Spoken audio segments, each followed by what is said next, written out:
Well, today I want to talk a little bit about probably what's not everybody's favorite subject, but transferring a property upon death. Okay. New York State has a relatively new deed available in New York State where you can do a transfer upon death deed.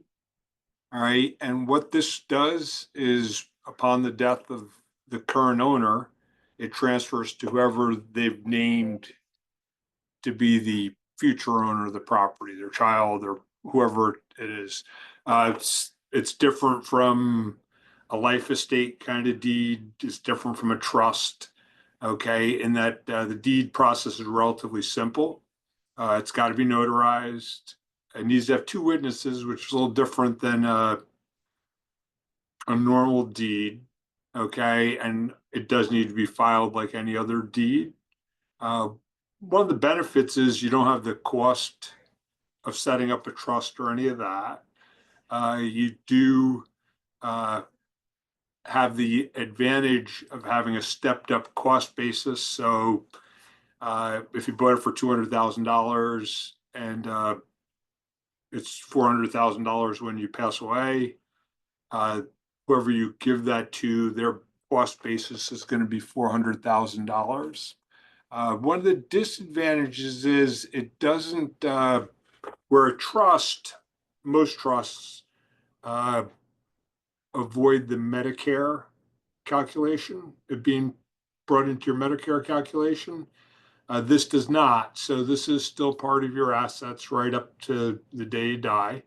And but it does avoid probate. It does avoid any kind of court action for it to go to the new people.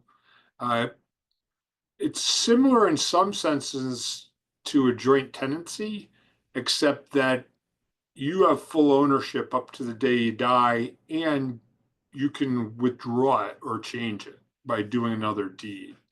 If you're obviously, if you're joint tenancy, that person would get the property upon your death, but they own half of it the whole time,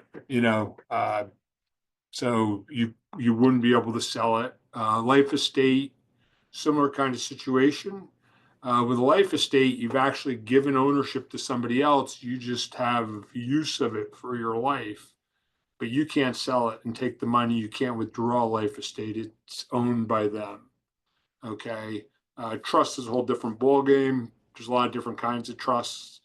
Uh, just want to give a brief overview of what this deed's like and what it does. I'm just trying to think if there's anything I'm missing in pointing out. Does need to be recorded, stepped up cost basis. You do own the property and you can change that deed at any time. Uh, that's the big highlights. Naturally, I'm just giving you a brief overview. Consult with an attorney, uh, consult with an estate planning person to clarify all this stuff and go through anything just to give you something to think about. If you have any questions, give me a call. I'd be happy to answer any questions or put you in touch with somebody to walk you through the process or guide you, further into it. Have a great day.